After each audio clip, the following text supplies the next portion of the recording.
This video contains very strong views about how the IMF, the World Bank, and the World Trade Organization (WTO) uses economic structures like subsidy removal, currency devaluation, and privatization in developing countries to keep them poor and dependent on the West. Now, these views are pushed by an economist, a Western-trained economist with the International Institute of Social Studies in Hague, Netherlands. His name is Nicholas Howard. Africa, historically, sub-Saharan Africa, has been fundamental to the global prosperity of the advanced countries. Okay? And Africa had a role to play. It has a role as a raw material producer. We will not allow sub-Saharan Africa to escape that. Okay, we do everything to keep sub-Saharan Africa where it is, also impoverished. It's absolutely vital for the prosperity of everyone else. So let's get clear about that. Okay, and this means all the economic structures, all the global institutions, and the economics we teach everyone is all designed to keep Africa exactly where it is. And whether it is Europe or US or now China, it's always the same. We need Africa to be impoverished because we need those raw materials and we need them dirt cheap. If Africa does do something different, I assure you living standards of all those in Europe and North America and Asia is going to fall. Okay? And that is a big price to pay. I assure you that the West is not going to allow that without a big fight. Okay, so the job of many Western academics is to convince Africans they have to keep doing what they're doing. Okay, and to show them it's your fault that you're poor. It's not our fault. It's your fault that you're poor. We know the basic forces that have caused this underdevelopment. We know it's colonization. I will not discuss that very much because my colleague speaker is going to go into some aspects of this. No country ever develops without manufacturing. Okay, producing raw materials will not take you anywhere.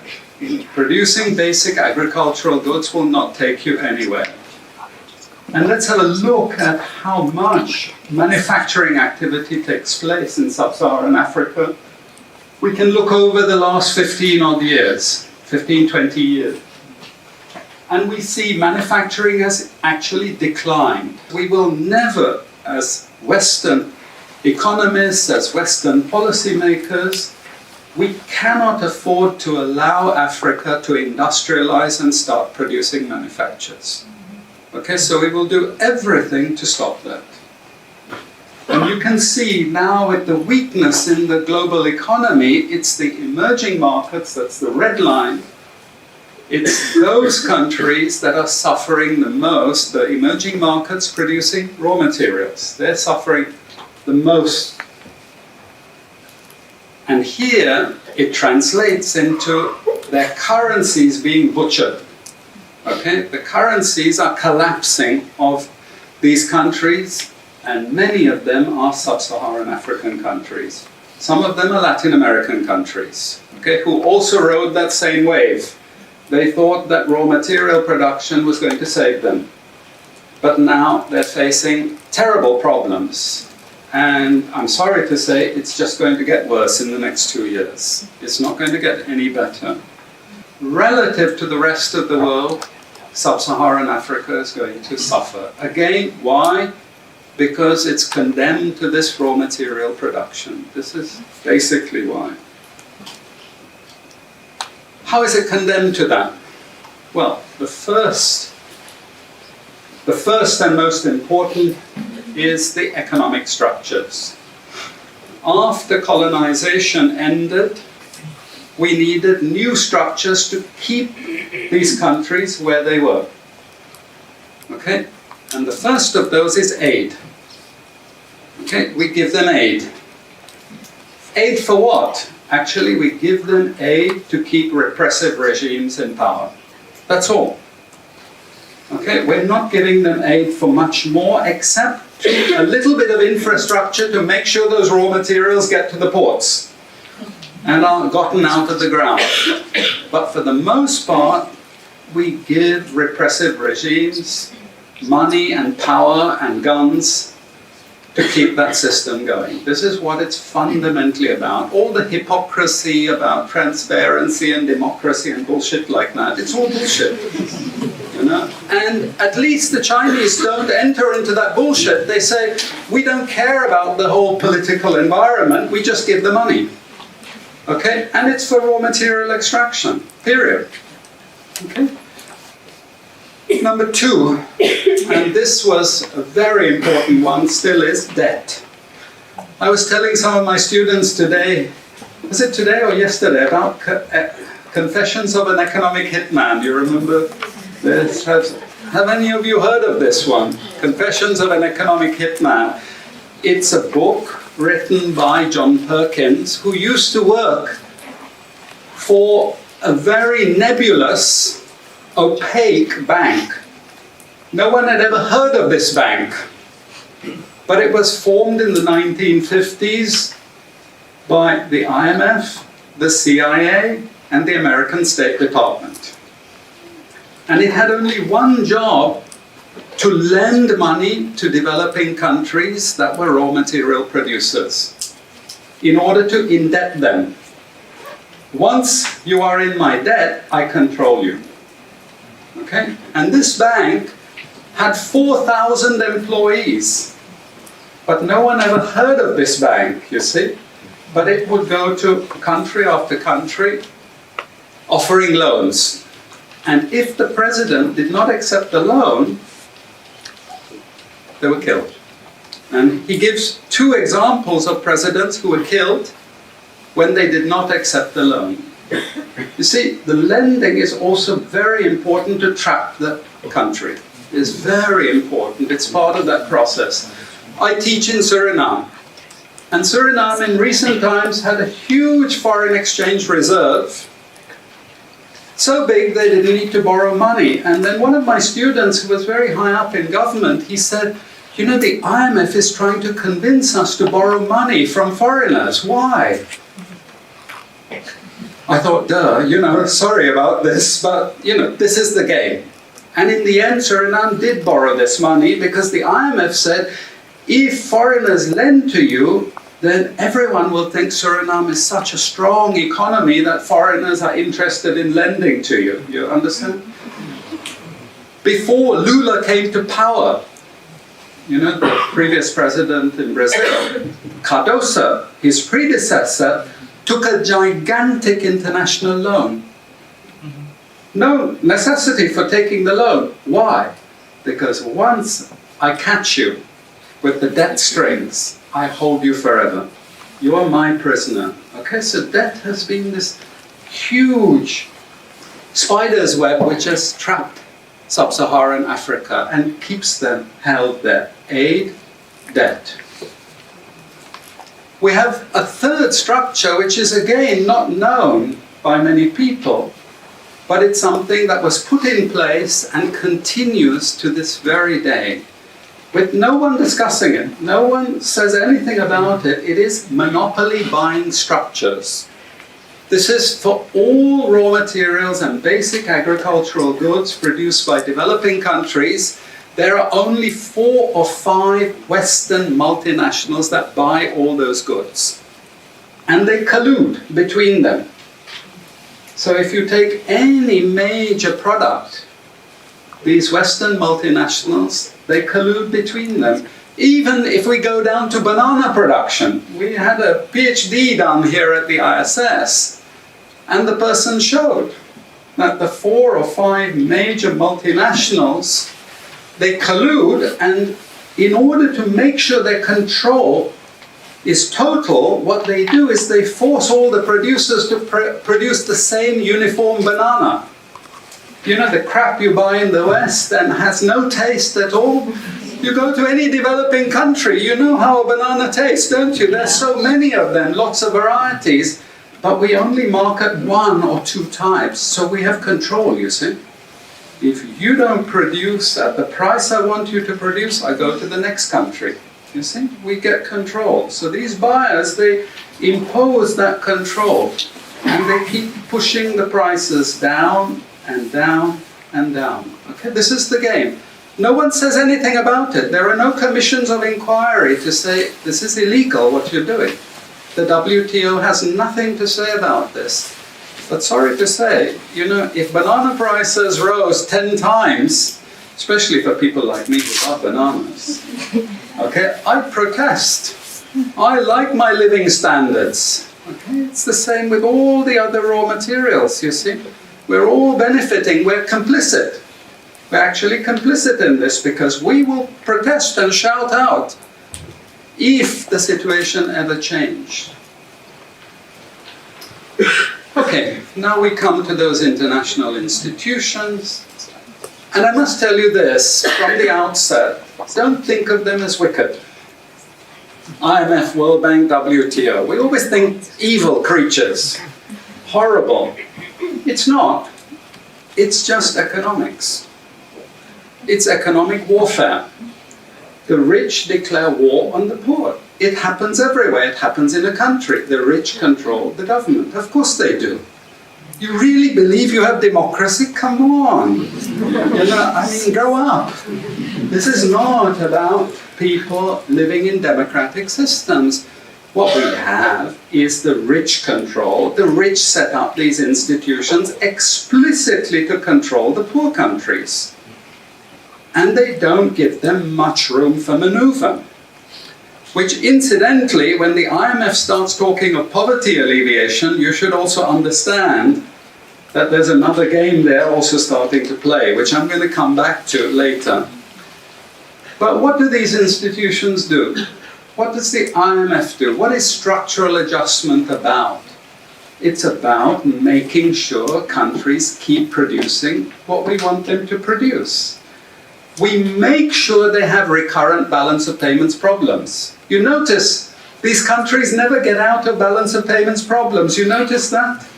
Whereas countries that never took IMF support are always out of balance of payments problems. But the countries that are continuously getting advice and support by the IMF, they're always in balance of payments problems. Why? Because that's the way we keep our stranglehold on them. And that's what we have done. We have done, the IMF and the World Bank. And they've also done something very, very important. And that is they have destroyed the self-sufficiency of these countries. Colonization started it. Okay? One of the most important things is we destroy food self-sufficiency. Okay? And the World Bank continued it. They forced most countries to eliminate all food subsidies and food support. Okay? Because once you don't produce your own food, I increase my control over you. How do we know this? Well, very funny thing happened some years ago. Not so funny, actually. It involved starvation of a large number of people in Malawi. Okay? Many of you could remember this because it was really tragic. But the Malawian finance minister, who was under terrible threat at the time, suddenly broke ranks and he said, well, you know why we had this famine? Because one of the conditions of the loan given by the World Bank was we destroyed all our grain surplus stocks. Why? Because remember, we want you dependent. 1970s, the US Senate, the US Congress said, we will not allow Latin America to produce their own food. We will start a strategy involving the IMF and the World Bank to destroy food self-sufficiency of Latin America. Then they will indeed be our true backyard. And that's exactly what they've done. Look at all the Latin American countries. Look at them. They used to be food self-sufficient, but they're no longer food self-sufficient. Now here comes the kicker. This is the beautiful part of it. I congratulate them. You know I admire them because they do it so well. Okay? I know it sounds really perverse. But we have now in the WTO something called the Agreement on Agriculture. Okay? You know what that Agreement on Agriculture states? It says if you don't have any subsidies, you're not allowed to put these subsidies on food. But if you have subsidies and income support for food production, you can keep them. Who has all the subsidies and income support? US, Europe. The largest budgets in the world for supporting their farmers are Europe and US. But the World Bank and IMF have destroyed all those subsidies. You see, all those subsidies have been destroyed. And now we're telling these countries, you don't have subsidy, tough luck, you know. You see, we're keeping them dependent. We're keeping them on a string. We have lots of examples in the WTO to really stop Africa industrializing. This is the crucial thing. We cannot allow them to produce manufacturers. It's not difficult. Trust me, it's not difficult. We need nationalist governments. We need them committed to industrialization, and it won't take them a decade to move out from where they are. This is the fundamental point. It's not difficult. But this next round of the WTO is designed to block that. If we had time, I would go through all the different things that they're trying to put into place to block anyone else getting on top of the ladder. You've read this book of Hajun Chang, Kicking Away the Ladder. You see, when we become rich, we make sure the others can't climb up the ladder and join us. Okay? And this is what this next Doha round is about. It's to make sure, especially sub-Saharan African countries, do not escape. You see, we teach, in many cases, garbage. And it doesn't hurt anyone, a lot of this garbage. You know, it's a blah, blah, blah, blah, blah. And we don't know what we have learned, but anyway, we were there at the university and you got a certificate and you go away and you feel you've learned something. But sometimes we teach very destructive things. And no more important than when we're teaching people from developing countries. Okay, and one of those very damaging and destructive things is the doctrine of comparative advantage. It's a lie from beginning to end. It's utter crap. It has been decimated many times, but we keep it in every curriculum. Why? Because it tells sub-Saharan African countries that their destiny is to produce raw materials, you see.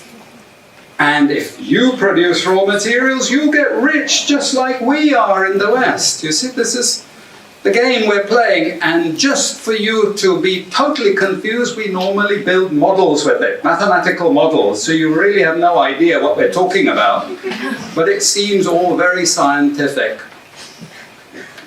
Then we have the modern version of this is because it's all a failure, we know it's a failure, we now have a new generation of economists saying, it's only a failure because you're all corrupt in your countries.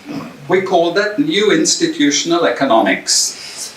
You've all probably learnt it all, but you didn't know why they invented it. It was invented to tell you the same thing. You should keep producing raw materials. Now, don't be as corrupt as you were before. Nobody ever told you that aid was designed to actually start the corruption process in the first place. Okay, and we need corruption to make sure you're doing all these things. But now we blame the victim. You're poor because it's your fault, basically. And you're poor, stupid, and corrupt, basically. This is the message that we're giving people. We also have many theoretical justifications, but I'm going to say something controversial to end. And that is, there are also what I call more enlightened approaches, but which are also potentially destructive for sub-Saharan African development. And this is where I come back to the IMF and the World Bank. You see, now they're all into poverty alleviation. They want you to concentrate on redistributing income, and it's something nice. You're young people, you're socially conscious, you're aware. You don't like all this injustice. So you gravitate towards what we call pro-poor strategies. But actually, I'm sorry to tell you, that is not what Africa needs. Africa needs aggressive industrialization. When China was a communist country and we had equal distribution, who feared China? Who took them seriously? They weren't even the size of the Netherlands. But today, I can't open an internet site. I can't open a magazine. I can't open a newspaper without China, China, China, China. And we know what has built China. It's not socialism or communism, it's capitalism, guys. It's manufacturing, it's production. This is what creates employment. This is what created jobs. I'm not pro-capitalist, but this is the reality. And unfortunately, we're now going to get caught with the good cop, bad cop. The good cop is now IMF saying, oh, you must concentrate on poverty reduction and income redistribution, as long as we can take you away from industrialization. This is the crucial thing. You know? I leave it at that. Now, those are very strong points that Nicholas Howard actually pushed in the video. But if you listened to it with an open mind, certain things would jump straight at you. What are those things? Let us know in the comment section. As for me, there are 5 things that I feel that African countries need to implement as urgently as possible that will break them free.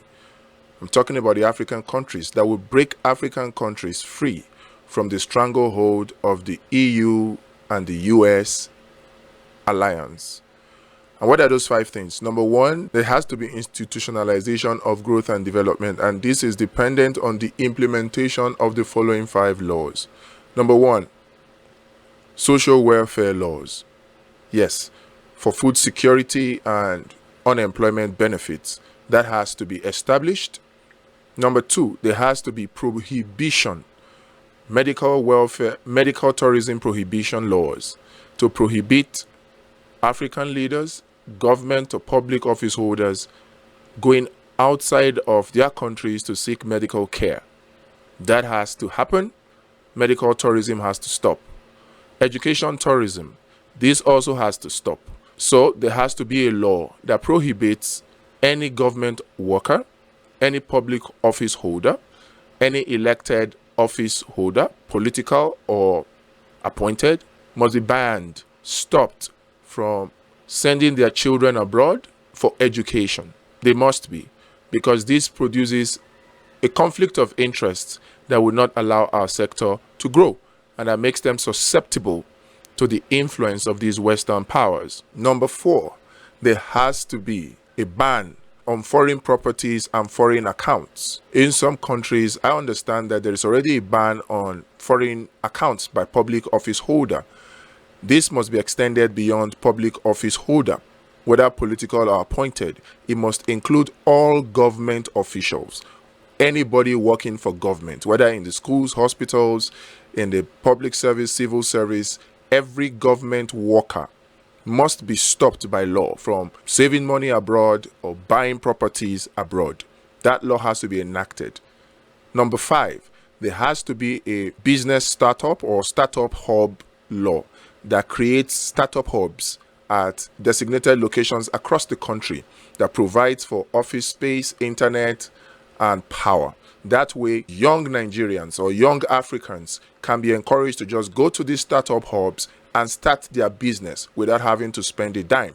That way, we would create a new generation of entrepreneurs that will create jobs. Because let's face it, government alone cannot create jobs. Nowhere in the world does government provide jobs. It is entrepreneurs, businesses that create jobs. And for that to happen, we have to make it easy for our young Nigerians, our young Africans to create jobs. And for that to happen, we need to create startup hubs backed up by law. Startup hubs that provide office space, power, and internet to any Nigerian to just walk in and start a business. And of course, coming with that will be a business mindset indoctrination of Africans. We need to do that so that it will take us away from this consumption mindset that we are into a production mindset. A modification of number 4 would include what I call an anti-corruption amnesty law that will give a cutoff date for anybody who is being in possession of any monies that is related to proceeds of corruption to return them, so that the government can have such monies for the development of Nigeria. Else, beyond the cutoff date, then they'll be prosecuted to the full extent of the law. The essence of this amnesty law is for people not to fight the system being supported by the Western powers so that we can start and develop Nigeria within 10 years. You heard Howard. He said it can be done in 10 years. No country develops without industrialization. So any government that starts off without looking at industrializing Nigeria is starting off on a wrong foot, because that is how the West, US, the EU, UK, even China, that is how they keep Africa, and particularly Nigeria, underdeveloped. These are the 5 things that we must do. Take a look at them again. Watch the video again. This video is a video that you should watch at least 3 times, because the information there is mind-boggling. Watch it and don't forget to share it. Let more Nigerians see it. These are the kind of information that they will suppress from Nigerians or from Africans. But with your help, more Nigerians can see this video. If you just will simply just hit that like button and hit the share button to share to more Nigerians, and of course, subscribe. Let's do this. Before I go, let me not forget to ask you to join League of Patriots. The League of Patriots is Africa's last line of defense against these imperialist people seeking to enslave Africa, not just Nigeria, enslave the whole of Africa for a 3rd time. We should not allow it. I refuse to be a slave. What about you?